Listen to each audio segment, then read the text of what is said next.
So in this video, we start our discussion on routing protocols. Now, quite simply, routing protocols are the mechanism whereby routers share information about the routes it knows with other routers. As you've seen when we've had to set up static routes can be a pain in the backside sometimes to keep track of. Routing protocols take care of a lot of that for you if you configure the routing protocols correctly. Like so many things with networking, if you configure it right, it'll help you in immeasurable ways. However, if you don't configure them correctly, then they will cause you a world of hurt at the most inopportune moments. Now, a routing protocol is different from a routed or a routable protocol, and there are some documents I've seen that kind of use routing protocols and routed protocols differently. And I bring this up because there are some documents that I've seen that use the term routed protocols and routing protocol interchangeably. And really, routed and routing protocols are different. The routed protocol is the actual information that needs to be transported from one network to another, such as IP, IPX, SNA, so on and so forth. The routing protocol is the actual glue, if you will, that holds the entire network together. It helps routers learn routes to networks so the information in the routed protocol can go where it's supposed to. Now, routing protocols have four basic functions, and this will become a lot clearer as we go through EIGRP or OSPF. You'll see all of these functions in use. Number one is to advertise known routes to neighbor routers. Hey, I know all of these wonderful networks. Everybody else should know about these wonderful networks as well. That's the foremost function of a routing protocol. Obviously, if you're going to advertise routes to your neighbors, you need to learn the routes from your neighbors just as easily as you advertise to them, because they may have routes that you don't know about. They probably do have routes that you don't know about. The third function of a routing protocol is to pick the best route from all available routers and install it in the routing table. Obviously, as your network gets bigger and more redundant, you will learn the same routes from different routers, and it's the routing protocol's job to figure out which one is the best and only use that one. Each routing protocol does this differently. We'll talk about the general method in which routing protocols determine the best route here in just a little bit. And lastly, routing protocols need to detect network changes and take appropriate action.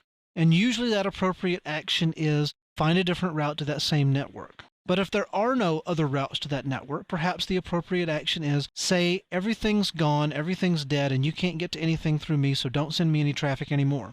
Again, depending on network topology and the routing protocol used, that appropriate action can be different than you might expect it to be. So, there are two general types of routing protocols, and we'll go more in depth into these two types elsewhere in the course. But the two basic types are IGP, which are routing protocols that are used inside a single autonomous system. EIGRP, OSPF, RIP, these are examples of interior gateway protocols. The other type of routing protocol, can you guess what it is? It's EGP, or an exterior gateway protocol.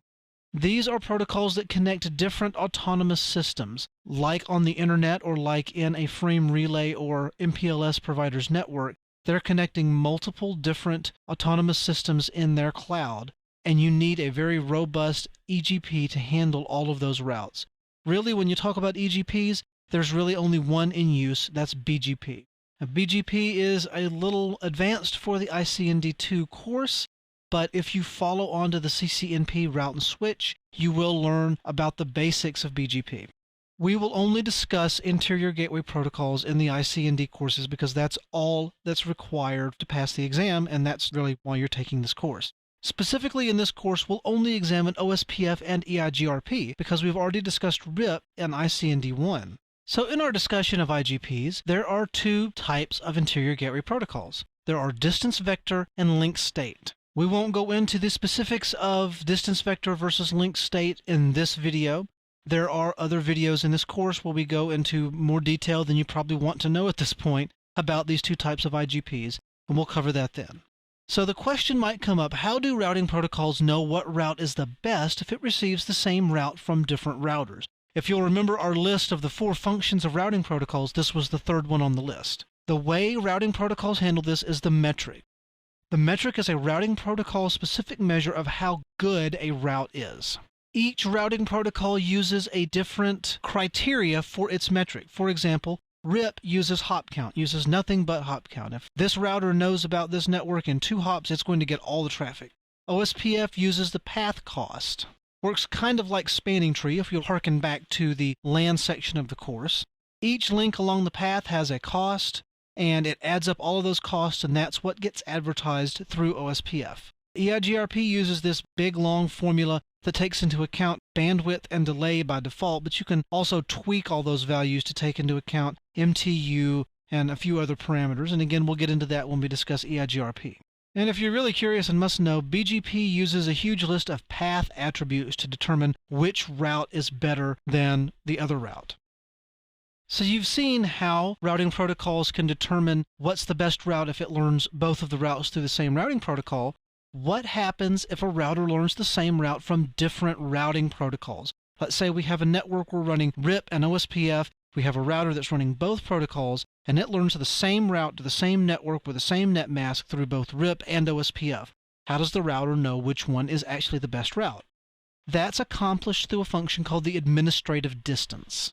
And when we start configuring some dynamic routing protocols, you'll see the administrative distance in the route table. A lower administrative distance means a more reliable protocol. As an example, static routes have an administrative distance of 1. It always wins if it's present. If you have a static route, it beats every routing protocol out there.